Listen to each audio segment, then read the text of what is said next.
बदलते भारत की शान।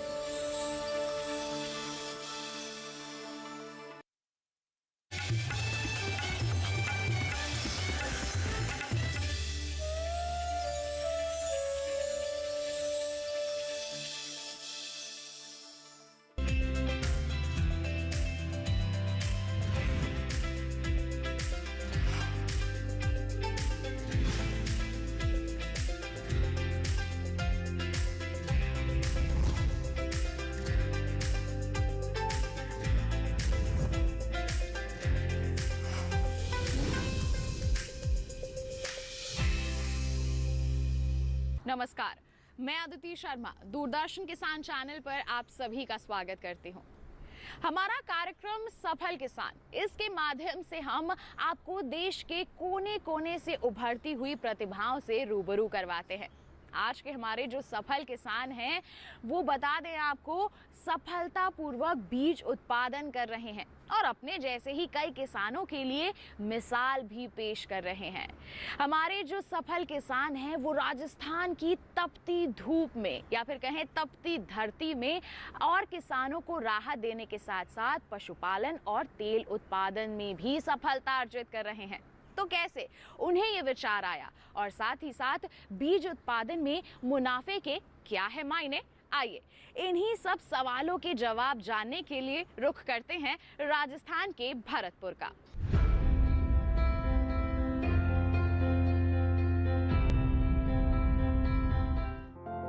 क्षेत्रफल की दृष्टि से राजस्थान सबसे बड़ा राज्य है, जिसमें बहुत सारे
मार्ग प्रशस्त किया। मैं खेती काम करता हूँ और हमारे राष्ट्रीय संशोधन केंद्र से यहाँ जो है बीज उत्पादन काम करता हूँ। यहाँ मेरे को 10-15 साल हो गए काम करते करते जो है वहाँ पे हमें किसानों को समय समय पर हमको जो है ट्रेनिंग दी जाती है और खेती की जो भी जानकारी है जुताई से लेकर के कटाई तक सारी थ्रेसिंग की ये सब मतलब जानकारी हमारे लिए दी जाती है। हमारे डायरेक्टर साहब जो है बहुत बढ़िया जो है हमको समय समय पे जो है मौसम की भी जानकारी देते हैं। ये हम जो है वैरायटी है गल्लाज वैरायटी कि ये सरसों की वैरायटी है जो है इसकी हम जो है बीज उत्पादन काम करते हैं। गल्लाज 31 जो है अच्छी वैरायटी है। ये जो है ये 15 एकड़ में जो है बीज उत्पादन काम लिया इस समय में जो है मैंने जो है। और यहाँ पे जो है जब हमारी जो है 85% की जो फलियां हैं जब पीली हो जाती हैं तब हम कटाई का काम जो है करते हैं। उसके बाद में जो है हम कम से कम 10 दिन में जो है अपनी फसल को खेत में सुखाते हैं। उसके बाद में हम थ्रेसिंग का काम करते हैं। जो है थ्रेसिंग करने के बाद में हम जो है अपने जो सरसों का बीज को घर लेके आते हैं।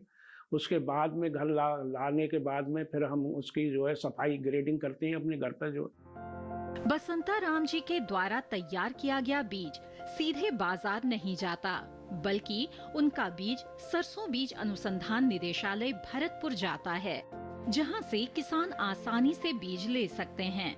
वो बताते हैं कि यहीं से मिली एक ट्रेनिंग के बाद उन्होंने बीज उत्पादन के क्षेत्र में कदम रखा और विशेषज्ञों की देखरेख में उनका ये सफर आसान होता गया। आज आलम ये है कि भरतपुर के ज्यादातर किसान उनके सरसों के बीज राज 31 का ही इस्तेमाल करते हैं। राष्ट्रीय संशोधन केंद्र में वहाँ अधिकारियों से जब हम बात करते हैं कि साहब हमारा बीज तैयार हो गया है, पैकिंग करके जो है कब हम बीज लेके आए वहाँ, तो वो हमें जो है वहाँ डेट देते हैं। डेट देने के बाद में जो है मिल जाती है, तो हम जो है अपनी ट्रॉली लोड करके जो है वहाँ पे जो है अपने राष्ट्रीय संशोधन केंद्र पर वहाँ पे हम अपना बीज जो है लेके जाते हैं। बसंता राम जी का बीज यूं ही किसानों के खेतों तक नहीं पहुंचता, बल्कि उन्हें बीज तैयार करते समय कई बातों का ध्यान रखना होता है। कौन से हैं वो पहलू, आइए जानते हैं उन्हीं से। 3 दफे इंस्पेक्शन खेत खड़ी फसल पर हमारा इंस्पेक्शन करते हैं। वो जो है फसल का कोई भी जो है पौधा अगर मिक्सचर वगैरह हो जाते हैं वो हम उखाड़ते हैं, पर अपनी खड़ी फसल में तो जो है सफाई करके तब जो है हम थ्रेसिंग करते हैं। और उसके बाद में जो है वो सैंपल लेते हैं बीज जमा करने से पहले। वहाँ पर एक कमेटी बनती है 4-5 मतलब ये डॉक्टर साहबों की, जो है वो हमारे बीज को सैंपल को पास करते हैं, तभी हमारा वहाँ बीज जो है जमा हो पाता है।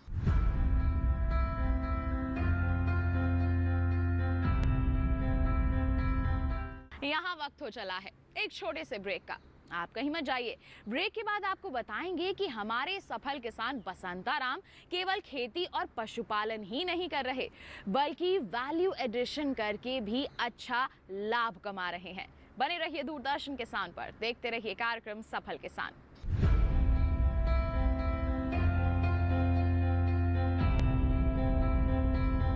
रोज सब्जी का स्वाद बढ़ाए और घर वालों का प्यार पाए। गोल्डी सब्जी मसाले, जहाँ जाए रिश्ते बनाए, गोल्डी मसाले। असली हीरो का कंगन कैसे? क्योंकि हमें मिला है एक बेशकीमती तोहफा, जिसकी वजह से हमारी फसल में काफी बढ़त हुई है। मिली ग्रो प्लस से हमारा भरोसेमंद कोरोमंडल लेकर आया है एक खास तकनीक वाला 5 पोषक तत्वों से भरा ग्रो मोर ग्रो प्लस। इसे इस्तेमाल करने से पौधों को मिले अधिक पोषण, जिससे न केवल आपको बम्पर फसल मिले बल्कि मिट्टी भी स्वस्थ और उपजाऊ बने। एक अनमोल तोहफा जो बनाए मिट्टी को सोना और फसल को बेमिसाल।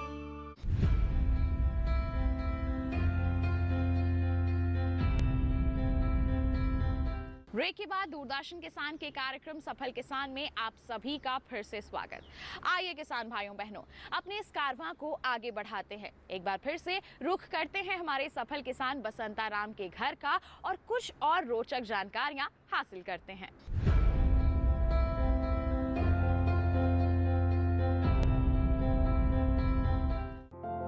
बसंता राम जी उपज को अनुसंधान केंद्र में देने के बाद सरसों का तेल भी निकालते हैं। तेल निकालने के लिए उनके घर में आपको मशीन भी मिल जाएगी, जिसमें तेल और खल को आसानी से अलग होते देखा जाता है। हालांकि बसंता राम जी ज्यादातर निकाले गए तेल का प्रयोग घर में ही करते हैं, लेकिन अगर बाहर से मांग की जाती है तो वो उसे भी पूरा करते हैं। पिराई के बाद बची खल का इस्तेमाल पशु आहार और खेत में खाद के रूप में किया जाता है। कुल मिलाकर आम के आम और गुठलियों के दाम। हम तो साहब अपने जो है बाहर तो नहीं भेजते हैं, अपना बीज को रख लेते हैं इसमें से, और अपना खाने को जो है अपना तेल मतलब पशुओं को भी जो है खल काम आ जाती है और तेल जो है अपने जो खाने को काम आता है। पशुओं को भी हम तेल पिलाते हैं जैसे समय समय पर जो।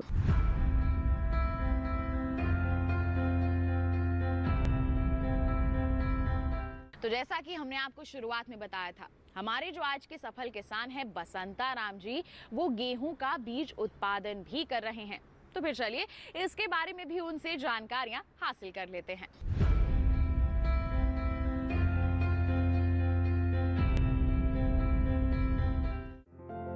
सरसों के बीज भर रहे बसंता राम जी गेहूं के बीजों का भी उत्पादन करते हैं। बसंता राम जी इस समय गेहूं की किस्म 4238 तैयार करते हैं, जिसे वो बीज निगम में देते हैं। मौसम और पानी की उपलब्धता के बीच भी बसंताराम जी लगभग 14 क्विंटल तक बीज तैयार कर लेते हैं। सामान्य बीज की तुलना में वो अच्छा खासा मुनाफा कमाने में सफल हो रहे हैं। पिछले 10-12 सालों से उनके द्वारा किया जा रहा ये काम उन्हें भी रास आ रहा है और उनके परिवार के लोगों को भी। इसलिए तो परिवार का हर सदस्य इस काम में अपनी जिम्मेदारी समझते हुए भागीदारी दे रहा है। सरसों की जो फसल है वो तो राष्ट्रीय अनुसंधान केंद्र में देते हैं। बाकी का जो है गेहूं का हम प्रोग्राम जो है एनएससी बीज निगम में वहाँ पे जो है वहाँ से लेते हैं। गेहूं का काम हम वहाँ से करते हैं, सब एनएससी। गेहूं में 42-38 वैरायटी है, वो अच्छी वैरायटी है जो है 42-38 की वैरायटी हमें मिल रही है और बहुत अच्छी वैरायटी है। पैदावारी में भी बढ़िया है, वैसे भी बढ़िया है जो है। गेहूं जो है हमारा करीब जो है ये होगा 114 कुंटल। बसंताराम जी पशुपालन भी करते हैं, क्योंकि पशुपालन और खेती एक दूसरे के पूरक माने जाते हैं। दोनों को सफल बनाने में बसंताराम जी कोई कसर नहीं छोड़ते। इस समय उनके बाड़े में 5 भैंसे और 1 गाय है, जिससे करीब 10 लीटर तक दूध मिल जाता है, जिसे वो घर के काम में ही इस्तेमाल करते हैं और शेष दूध बाजार में बेच देते हैं। लेकिन पशुपालन का सबसे बड़ा फायदा जैविक और प्राकृतिक खेती के रूप में लेते हैं। वे अपने पशुओं को जैविक चारा ही खिलाते हैं। इसके लिए वो खेत में बरसीम जैसे हरे चारे उगाते हैं, जिससे उनसे मिलने वाला दूध पोषण से भरपूर हो। मेरे पास ये 5 भैंस 2 गाय हैं और ये जो है अच्छी दूध देती हैं। 8 से 10 लीटर की दूध देती हैं जो है। अब इनको गर्मी में दोनों जो है खल भी खिलाते हैं, चारा भी खिलाते हैं इनको जो है, और सुबह शाम नहलाते भी हैं इनके लिए जो है। ये जो गोबर करती हैं ये अपनी खेती में काम आता है, खाद के रूप में जो है हम काम में लेते हैं इनको जो है। और दूध जो है अपना जो है बाजार में बिकता है और अपने बच्चों को घर में भी जो है काम में लेते हैं हम जो है। खाने पीने के लिए हरी जो है चरी है जो है, इनको हरा चारा जो है देते हैं इनके लिए, और जो है खल भी देते हैं। जो खेती में हम खुद पैदा करते हैं सब जो है चारा, हरा चारा जो है, हरा चारा ये चरी देते हैं इनके लिए साहब। और जो है वो ये बाजरा देते हैं इनकी जो गर्मी का जो होता है वो जो है बर्ची जो बोलते हैं, रोजका बर्ची जो है। खेती में जो हमारा दूध बिकता है उससे हमारा खेती में पैसा काम आता है जो है। अपना जो है खाद बीज के लिए काम आता है जो पैसा जो है। और ये जो इनका गोबर है उनको जो है हम खाद के रूप में जो है बनाते हैं, गड्ढा खोल के जो है उसको जो है अपने खेतों में डालते हैं जो है, उसके काम आता है जो।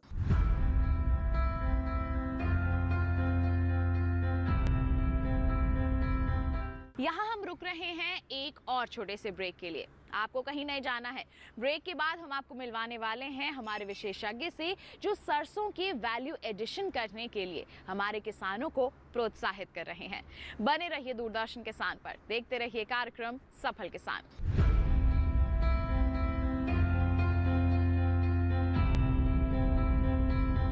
रोज सब्जी का स्वाद बढ़ाए और घर वालों का प्यार पाए, गोल्डी सब्जी मसाले। जहाँ जाए रिश्ते बनाए गोल्डी मसाले। जल्दी टिफिन पैक करो। राजू मोबाइल छोड़ो। अरे दीदी वो बैंक का नंबर चाहिए, रिफंड ही नहीं आया है। मिल गया। अब भी कॉल करता हूँ दीदी। बिना नंबर जांचे अक्सर जालसाज बैंक की नकली वेबसाइट और फर्जी नंबर से पैसों की धोखाधड़ी करते हैं। तो फिर सही नंबर? बैंक की ऑफिशियल वेबसाइट या तो कार्ड। आपने तो बचा लिया दीदी। काम से नहीं। आरबीआई कहता है सही वित्तीय बर्ताव करे आपका बचाव।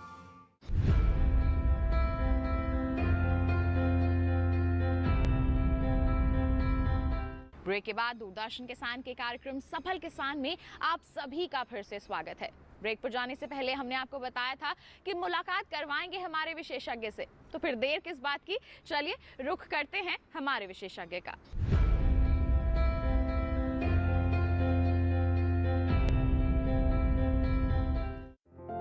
राजस्थान में 2 तरह की सरसों का उत्पादन लिया जाता है। पहली काली सरसों और दूसरी पीली सरसों। विशेषज्ञ मानते हैं कि पीली सरसों से निकलने वाला तेल ज्यादा अच्छा होता है।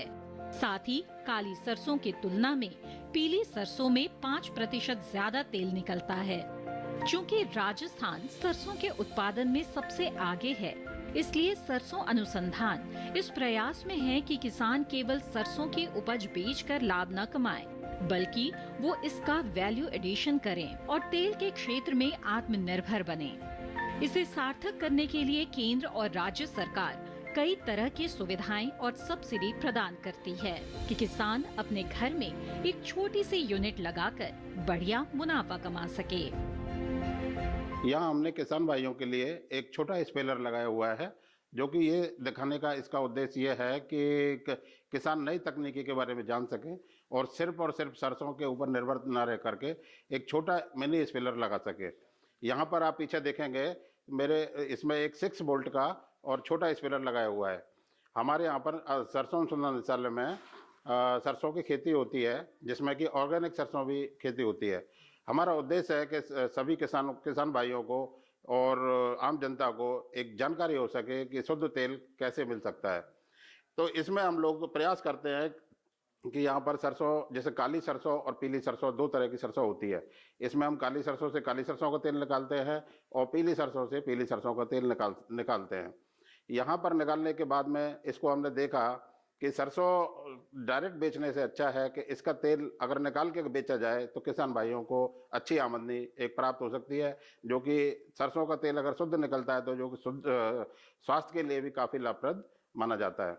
इसमें हमने देखा है कि ये 6 वोल्ट के स्पेलर लगाने से एक 5 घंटे जब रनिंग में इसमें काम करते हैं तो हम इसमें से जब 5 घंटे हम इसको लगातार इससे काम करेंगे तो हम इससे 2.5 कुंटल सरसों एक साथ में पिलाई कर सकते हैं और 1 कुंटल में करीब लगभग 38% तेल निकलता है, जो कि काफ़ी अच्छा माना जाता है। 38% तेल में से 30% तेल शुद्ध निकलता है और 8% जो कि हमारी ये खली है इसमें आ जाता है।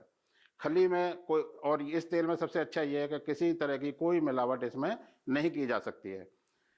तो किसान भाइयों इसको इस पे राजस्थान सरकार, भारत सरकार सभी इस पे सब्सिडी भी दे रहे हैं, जो कि हर संभवतः ये प्रयास कर रहे हैं कि आगे से आगे किसान भाइयों को ज़्यादा से ज़्यादा लाभ मिल सके। पीली सरसों में जो तेल निकलता है वो काली सरसों की अपेक्षा करीब 5% तेल ज़्यादा निकलता है और इसको जितने भी तलने बुलने वाली चीज़ जितनी भी हैं उनमें बड़ा अच्छा और उपयोगी माना जाता है। इसमें सबसे पहले हम जब सरसों लेते हैं तो सरसों को अपने ऑयल स्पेलर में डालते हैं और इसमें थोड़ा सा पानी हमको मिलाना पड़ता है। थोड़ा सा पानी मिला के इसको डालते हैं तो इसमें से तेल की मात्रा भी ठीक रहती है। और सबसे पहले इसको तेल को डालते हैं, ये 3 बार में सरसों को हमको डालना पड़ता है। 2 बार में जो सरसों की खली निकलती है उसमें आ जाता है तेल और तीसरी बार में फाइनल शेप में जाता है। और उसके बाद में इसको हम जब फिल्टर करते हैं तो इसको 1 बार में ही फिल्टर करने से इसका हमारा काम चल जाता है। सरसों अनुसंधान किसानों को बीज उत्पादन के लिए प्रेरित कर रहा है, जिससे कई किसानों की आर्थिक स्थिति में सुधार हुआ है और उनकी आय दुगनी से कई गुना हो पाई है। सरसों अनुसंधान निदेशालय, जैसा कि नाम से ही पता लग रहा है, हमारे संस्थान पर सरसों का पूरा काम रिसर्च, वैरायटी और उसमें उच्च गुणवत्ता वाला, क्वालिटी वाला सीड तैयार करना होता है। मैं बताना चाहता हूं कि सरसों अनुसंधान निदेशालय सीड प्रोडक्शन किसान भाइयों के द्वारा फार्मर्स पार्टिसिपेटरी प्रोग्राम के माध्यम से लेता है और एक हमारे आईसीआर का मेगा सीड प्रोजेक्ट, जो कि आईसीआर एग्री सीड प्रोजेक्ट है, उसके अंतर्गत हम किसानों को बीज पैदा करवाते हैं किसानों के थ्रू और उसको हम किसानों तक वापस पहुंचाते हैं अच्छी क्वालिटी का सीड। सरसों अनुसंधान निदेशालय में सरसों की जितनी भी किस्में, नई किस्में, अधिक पैदावार, उच्च उत्पादन वाली, गुणवत्ता वाली वैरायटी जो भी है अवेलेबल है, जैसे कि गिरिराज वैरायटी एक हमारी संस्थान की वैरायटी है, हमारे वैज्ञानिकों द्वारा तैयार की गई है। ये बहुत अच्छा उत्पादन देती है और पूरे नेशनल लेवल के लिए आइडेंटिफाई की गई है, तो इसका हम उत्पादन करते हैं। इसके अलावा हमारे पास एक NRCHB 101 वैरायटी है, उसका भी हम उत्पादन करते हैं।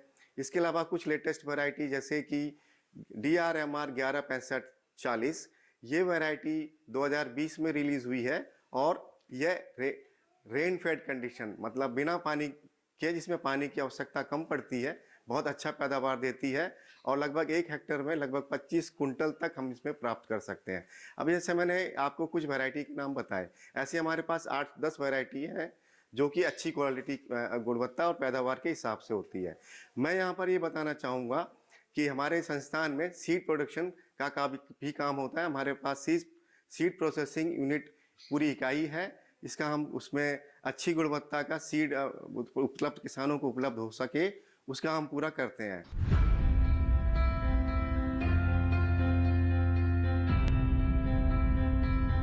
परिस्थितियां जितनी कठिन होती हैं, किसान उतना ही मजबूत होता जाता है, जिसका सबसे बड़ा उदाहरण है राजस्थान के किसान, जो हम कह सकते हैं कि देश के बाकी किसानों के लिए एक मिसाल है। जी हाँ, कई समस्याओं के बावजूद भी यहाँ के किसान सफलता की नई नई कहानियां गढ़ रहे हैं और हम कोशिश कर रहे हैं कि ऐसे ही प्रेरणादायी किसानों की दास्तानें आप तक पहुँचाते रहें और आपके हौसले को बढ़ाते रहें।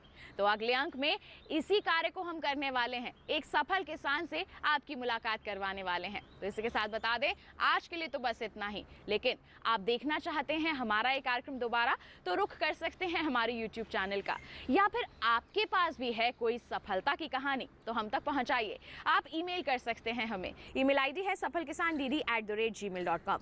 आप हमें पत्र भी लिख सकते हैं।